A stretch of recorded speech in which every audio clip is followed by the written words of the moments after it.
अखिल जगत स्वामी साप सदा शिव मल्हारी मणिमल्ल संहारक ऐश्वर्य प्रदाता शक्तिदाता जय दुरी गणाधीशित आदिरुद्र श्री मातंड भैरवा.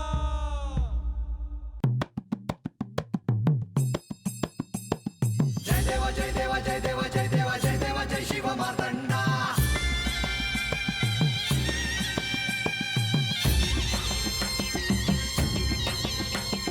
जय देवा जय देवा जय देवा जय देवा जय देवा जय शिव मार्तंडा. हरिवर्धन मल्हारी तुझी प्रचंडा.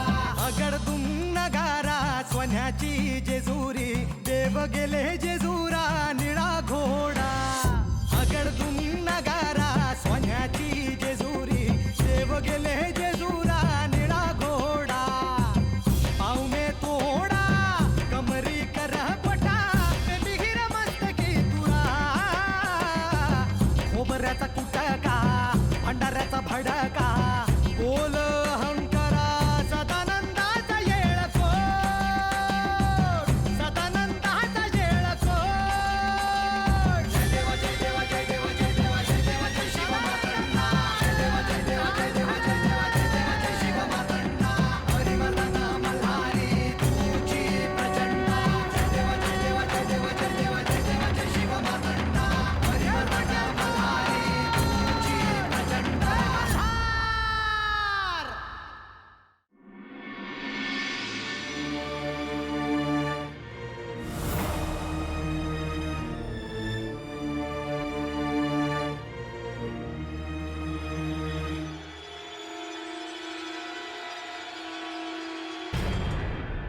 आता हे नवीन काहीतरी. मागे देखील आख्यानाला जाताना यांनी मला एकटीला जायला सांगितलं होतं आणि ते नंतर आले होते. पण असं कोणतं कार्य यांना पूर्ण करायचं आहे?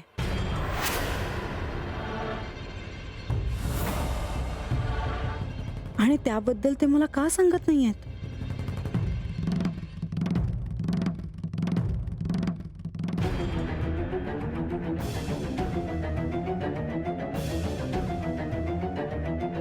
नक्कीच असं काहीतरी आहे जे मला यांना सांगायचं नाही. मला आज हे कळायलाच हवं. मला यांना हे विचारायला हवं.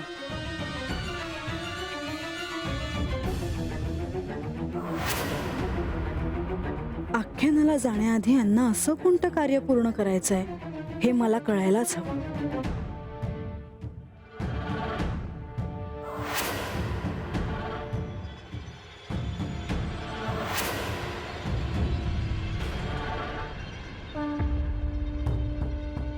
श्री खंडेराय बाणाईला आख्यान सुरू होणार आहे हे सांगणार आहेत.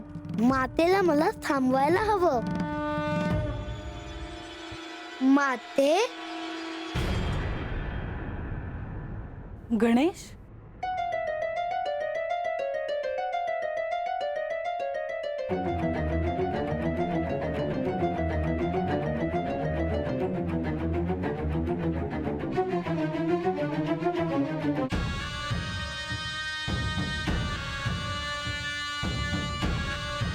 गणेश तू? मी आख्यानाला निघालो होतो. तू दिसलीस म्हणून मी आलो. आम्ही देखील आख्यानालाच निघालो होतो. मग तू इथे का थांबलीस? ह्यांच्यासाठी. खरं तर यांनी मला पुढे निघायला सांगितलं होतं, पण यांना यांचे कार्य पूर्ण करायचे आहे आणि मग ते आख्यानाला येणार आहे. मग आपण राज्यसभेत जाऊ. पण मला ते कार्य कोणते आहे हे यांना विचारायचे आहे. माते, श्री खंडेरायांना तू ह्याबद्दल नंतरही विचारू शकतेस. आता आपण राज्यसभेत जाणं योग्य ठरेल.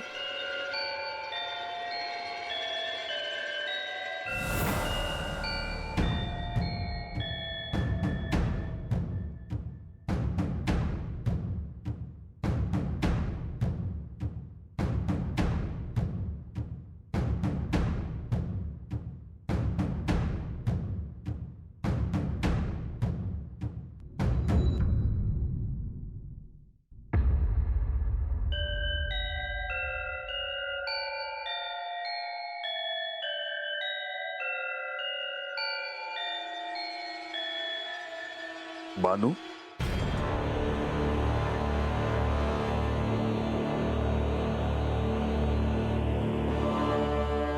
देवा, मी आज तुमच्याच हाकाची वाट बघत होते बघा. आता आख्यानाला आरंभ होणार आहे हे सांगायचं होतं तुला. वैजी, आख्यानात जे काही होणार आहे ते ध्यान देऊन ऐक. त्यात तुला अनेक गोष्टींचा उलगडा होणार आहे. वैजी, शुभम भवतु.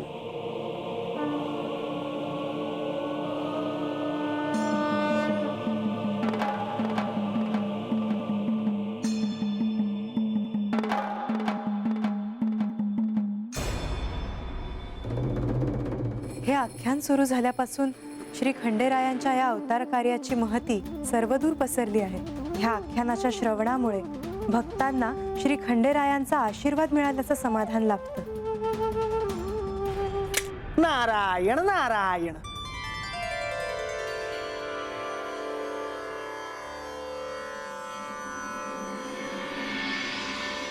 प्रणाम प्रभू. प्रणाम माते. मुनिवर, आज अगदी वेळेवर येणं झालं तुमचं. खरे तर मला असे वाटले की मला यायला उशीरच झाला, परंतु अजून श्री खंडेराय आणि श्री म्हाळसादेवी आलेले दिसत नाही. तसंही तुम्ही आल्याशिवाय ह्या आख्यानाला सुरुवात होणारच नाही मुनिवर. नारायण नारायण. मी माझे दायित्व पार पाडतो आहे इतकंच. परंतु मगाशी म्हणालात की यायला उशीर झाला असं वाटलं. मुनिवर, कुठून येत आहात? प्रभो, आपण तर जाणताच माझा त्रिखंडात वावर असतो. एके ठिकाणी फार काळ माझे वास्तव्य नसते. म्हणूनच विचारलं मुनिवर की तुम्ही आत्ता कुठून येत आहात. स्वर्गलोकातून इंद्रदेवांची भेट घेऊन येतो आहे. ही भेट कोणत्या विशिष्ट कारणासाठी तर नव्हती ना मुनिवर? नारायण नारायण. प्रभो, माते, आपल्याला वाटते तसे कोणताही विशिष्ट हेतू मनात ठेवून मी इंद्रदेवांकडे गेलो नव्हतो. तुम्ही बानूचे गुरु आहात आणि देवेंद्र बानूचे पिता आहेत, म्हणून यांनी विचारलं. आणि जेजुरीतून बाणाईचे प्रस्थान झाल्यावर तिला श्री खंडेराय भेटायला गेल्यानंतर इथे काय वातावरण आहे हे तुम्हाला ठाऊक असेलच. त्यामुळे आता अजून विघ्न नकोत. नारायण नारायण. नाही प्रभो, आज आख्यानात मल्हारी चरित्रात त्यांचा उल्लेख येणार आहे आणि म्हणून सदिच्छा भेट द्यायला गेलो होतो देवेंद्रांकडे स्वर्गलोकात. देवेंद्र,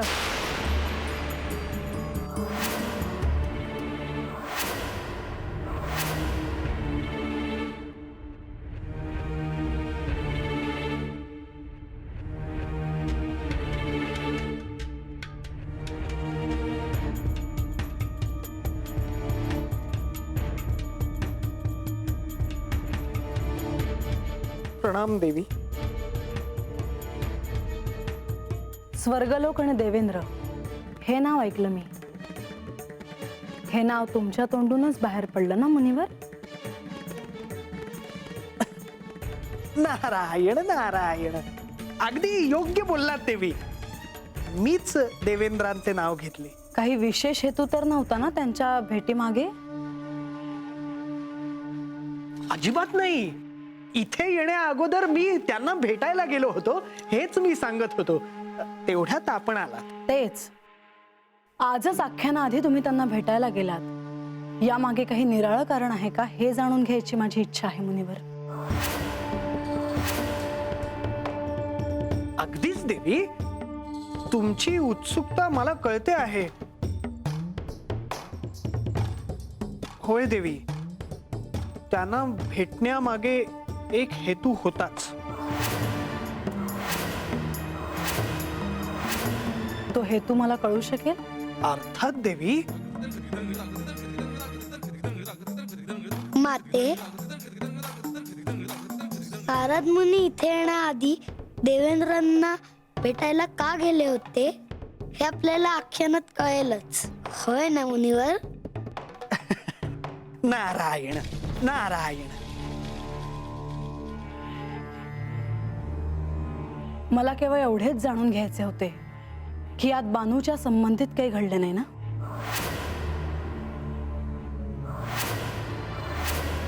तुम्हाला असं का वाटतं आहे देवी?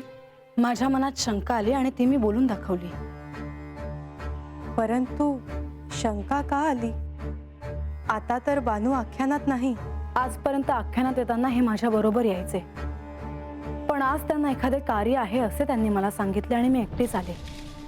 ते कार्य बानू संबंधित असावं असं मला वाटलं.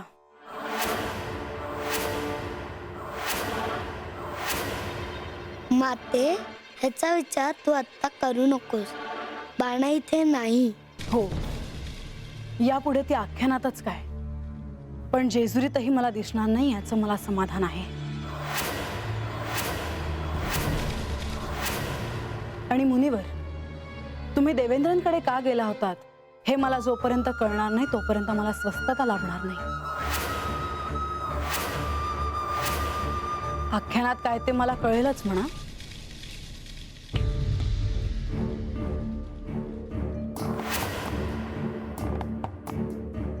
अहो, मला असे कळले की नारद मुनी येऊन गेले. मला का नाही संदेश पाठवलात? मीही आले असते त्यांना भेटायला. काय म्हणत होते मुनिवर? मुनिवर म्हणाले बरंच काही, पण माझ्या स्मरणात इतकेच राहिले की श्री खंडेरायांनी बानूला आदिशक्तीची उपासना दिली आहे. श्री म्हाळसा देवी आणि बानू एकत्र याव्यात म्हणून, आणि त्याचे परिणामही दिसू लागले आहेत. अहो, मग ही तर शुभ वार्ता आहे. श्री खंडेरायांनी बानूसाठी काहीतरी केलं, याचा खरंच मला खूप आनंद आहे. फार आनंद होण्याचे कारण नाही. तिला अद्यापही तिच्या मूळ रूपाचे स्मरण झालेले नाही, आणि ते इतके सोपेही नाही. अहो, पण त्यांनी काहीतरी प्रयत्न तर केले.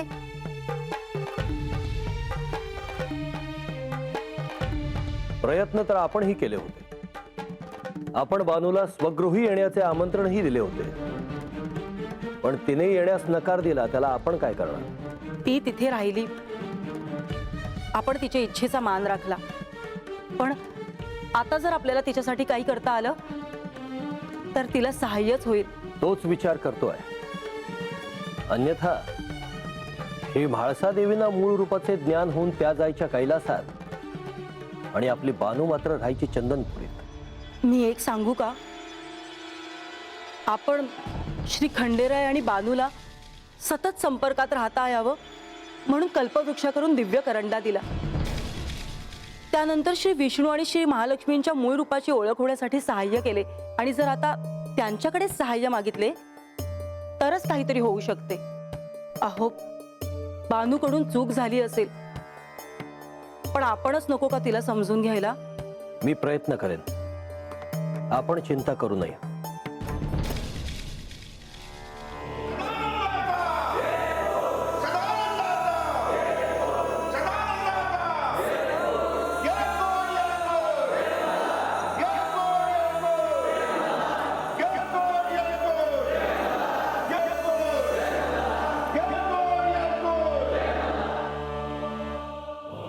देवा, आता आख्यानाला प्रारंभ करूया का? गणेश, म्हाळसा,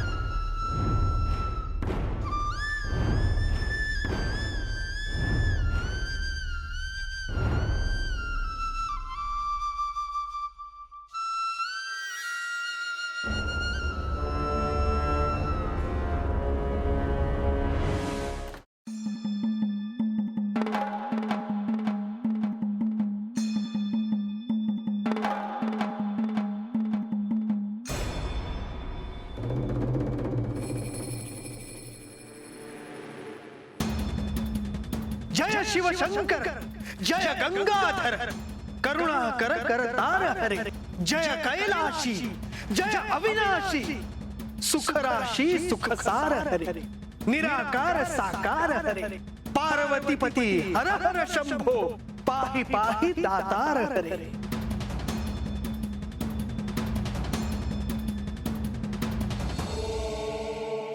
नारायण नारायण.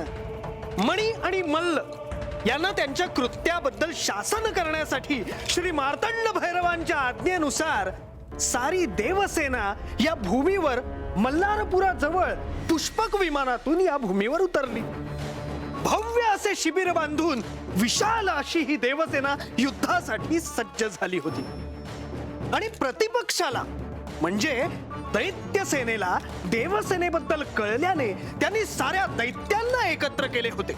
या जमलेल्या दैत्यांना मल्लासुराने विविध गोष्टी देऊन प्रसन्न केले होते. सर्वजण आता देवसेनेला पराभूत करण्यासाठी जणू उतावीळ झाले होते. आपल्या राजाच्या अर्थात दैत्यराज मल्लासुराच्या आज्ञेची वाट पाहत सर्व दैत्य मल्लासुराच्या राजवाड्याबाहेर आपापले सैन्य घेऊन सज्ज होते. देवसेना जरी विशाल असली तरी दैत्य सेना ही मोठी होती. प्रसंगी देवसेनेलाही दडपण येईल अशी ही भव्य दैत्य सेना मल्लासुराच्या आवाहनासाठी आणि त्याच्या आज्ञेसाठी मल्हारपुराच्या त्याच्या राजवाड्याबाहेरील विशाल अशा पटांगणात त्याचा जय जयकार करत उभी होती. सगळीकडे मल्लासुराचा जय जयकार दुमदुमत होता. मल्लासुराच्या जयघोषांनी आणि दैत्य कुळाच्या जयघोषांनी तिथले वातावरण आधीच दाहक बनले होते. आता प्रतीक्षा होती ती मल्लासुराच्या आज्ञेची.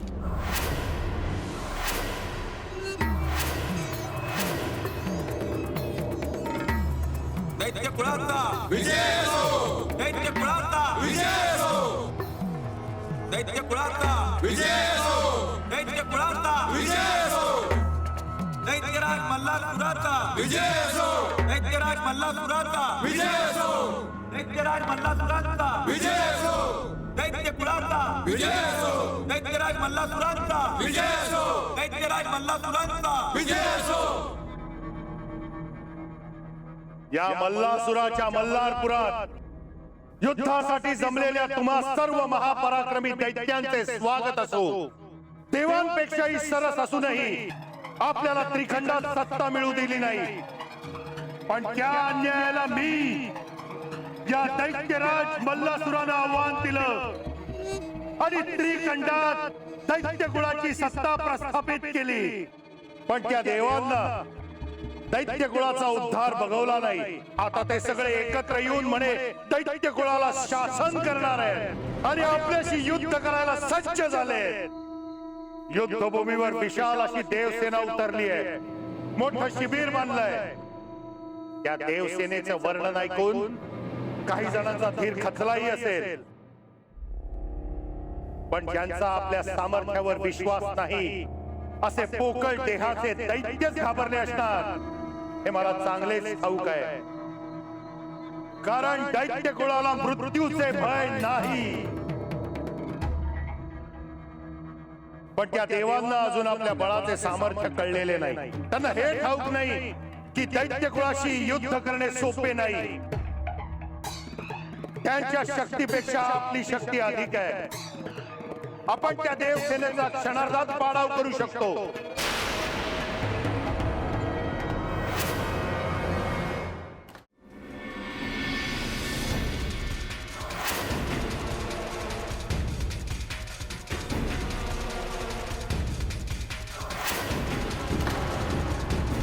आपल्याकडे एकापेक्षा एक असे महापराक्रमी दैत्य आहेत, ज्यांच्या पराक्रमाच्या कथा या त्रिखंडाला ठाऊक आहे. अशा महापराक्रमी दैत्यांसमोर त्या देवांचा काय निभाव लागणार. दैत्यांनो, आता तो क्षण आलाय. आपण एकत्र येऊन या देवांना दाखवून द्यायचंय की दैत्य सेना काय करू शकते. तुमच्या बळानं त्या देवांना असा धडा शिकू की ते पुन्हा कधीही दैत्य कुळाला आव्हान द्यायचा विचार करणार नाही. चला तर मग दाखवून देऊ त्या देवांना की दैत्य कुळाचं सामर्थ्य काय आहे ते. दाखवून देऊ त्यांना की दैत्य कुळाच्या विरोधात जाणाऱ्यांना आपण कसे शासन करतो ते.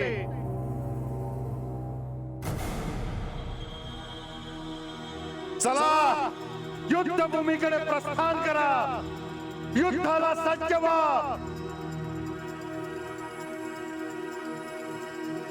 दैत्य कुळाचा विजय असो. दैत्य कुळाचा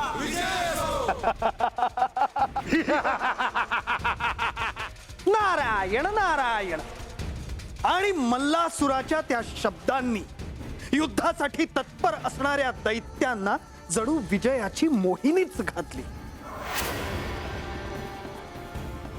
त्याच्या प्रत्येक शब्दामध्ये त्यांना विजयाची नांदी दिसू लागली. प्रत्येकाच्या अंगात जणू वीज संचारावी तशा प्रकारे शक्ती संचारली होती. आता देवसेनेचा पाडाव करण्यासाठी दैत्यसेना उतावीळ झाली होती.